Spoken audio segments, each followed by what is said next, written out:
Diyan na yan. At sa nyo, hindi nyo lang. Nakita ko na yung sa kanto. Pwede po ba tayo po dito? Mamala.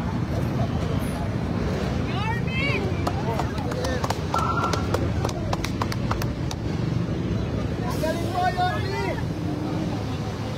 Isang buwan problema nangyari. Isang araw lang. Hi, Mayor! Grabe mga kababayan, napakapet malo talaga nitong si Mayor Isko at siya pa mismo yung lumapit dito sa mga tao upang makiusap, no, na makipagtulungan na po dito sa paglilinis dito sa Maynila.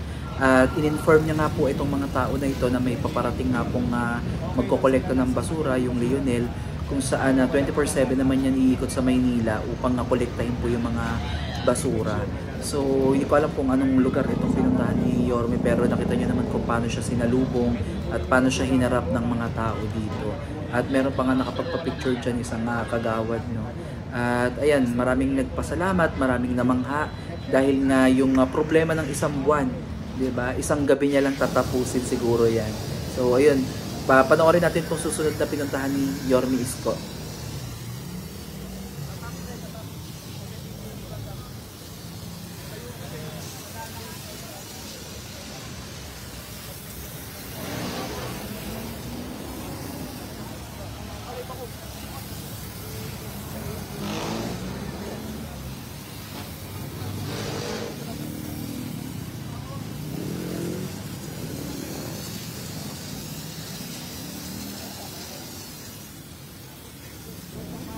Alright mga kababayan, so habang pinapanood po ninyo to ay magre-reaction video po tayo dito po sa pag-iikot-ikot ni Mayor Isko Moreno Dumagoso ngayong gabi.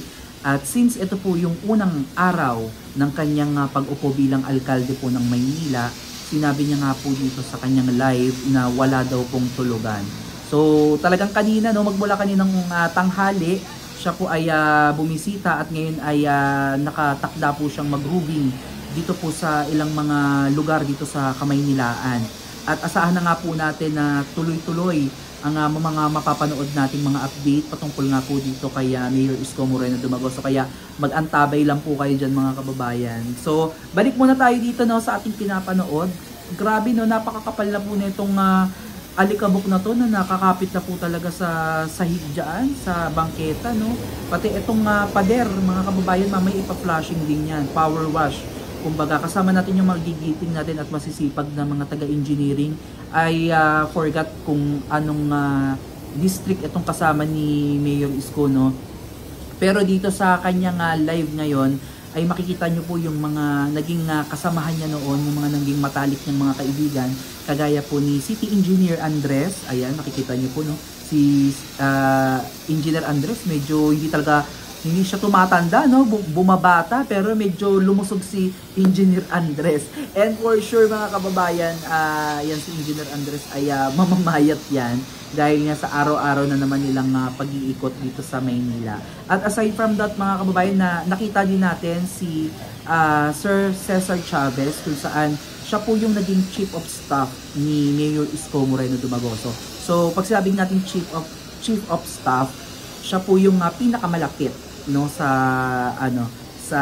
ating alkalde kay Mayor Isko Moreno Dumagoso. Kumbaga siya yung kinakausap, sa kanya nakikipag-negotiate, no. At siguro kapag merong tinatawag na mga courtesy call, ayan, siguro doon tayo makipag-coordinate sa kanya, or pwede din dito sa yung public, may tinatawag sila dyan, yung parang MPIO ata yun. I forgot, correct me if I'm wrong.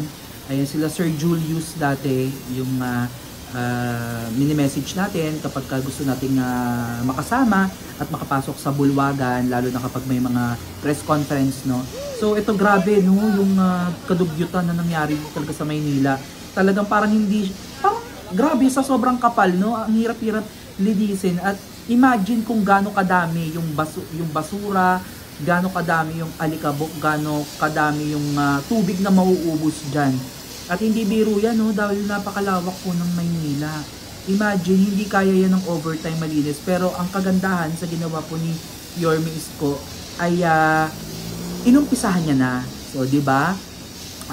Kakaupo niya pa lang, pero grabe. Kaya nga nakalagay sa t-shirt niya, di ba, parang ano yun, jobs not done ata yun. Parang grabe naman yan, no?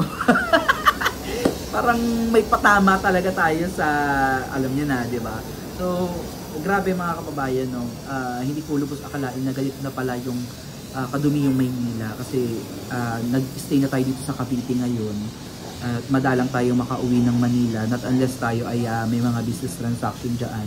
So, hindi naman talaga natin totaling nakikita na yung lugar dyan. Basta alam namin, nung umalis kami sa Manila at hanggang sa ngayon ay alam namin malinis ang Maynila. Dahil nga po, pinangalagaan po yan ni Mayor Isko ng 3 taon, no? So, wala tayong ibang nabavlog noon kundi magagandang mga ginagagawa ni Yorme Isko. Sobrang dami po talaga ng mga kanyang mga pinapagawa, napakarami niyang proyekto na hanggang sa ngayon ay nararamdaman pa rin po ng Manileño. Talagang napaka-uzi ni Yorme, no, pagdating sa kalinisan nga. At yan ang dapat na tularan. Yan dapat ang maging leader, no, na talagang hindi lang malinis sa katawan, no, dapat malinis din tayo sa ating kapaligiran. Kasi syempre, ang Maynila po ay sentro ng kalakalan, no. Tayo yung capital city of the Philippines, no, at ayaw naman natin na mapunta yan sa iba dahil syempre parang ano na natin yan, parang uy, taga Maynila yan, di ba? Kumbaga yun na yung iyong trophy, yun na yung iyong pagka taga Maynila ka dapat uy, magaling yan kasi nakalink na yan kay Yorme Isko, di ba, na malinis dyan, masunurin yung mga tao. So ang sarap pakinggan nung ganon sana, no. At eventually mga kababayan, itong ginagawa ni Yorme Isko dito sa pag-iikot-ikot niya, sa kanyang paglilinis, talaga na mga masasabi ko talaga na bobongga ulit ang Maynila. So ayan lang yung ano niya, ganap niya ngayon. Diyan po yan siguro sa ano, no, PGH. Medyo malakas kasi yung sound kaya hininaan lang natin para tayo po ay makapag-comment dito sa ginagawa niya. Actually, wala naman talaga kayong maririnig dyan sa pinag-uusapan ni Mayor Isko dahil yung flashing yung naririnig natin at yung mga dumadaang sasakyan dyan. Kaya wag yun akong awayin na bakit daldal ako ng daldal at wala kayong naririnig, di nyo napapakinggan yung kanyang sinasabi. So, irerelay ko na lang yung tinanong sa kanya nung isang vlogger na kasama po ni Mayor Isko dyan, tinanong siya kung yung paglilinis ba noon ay kaparehas lang sa ngayon, yun yung pagkakarinig ko, or mas matindi yung gagawing paglilinis ngayon. Alam naman natin yung sagot natin, di ba, dyan?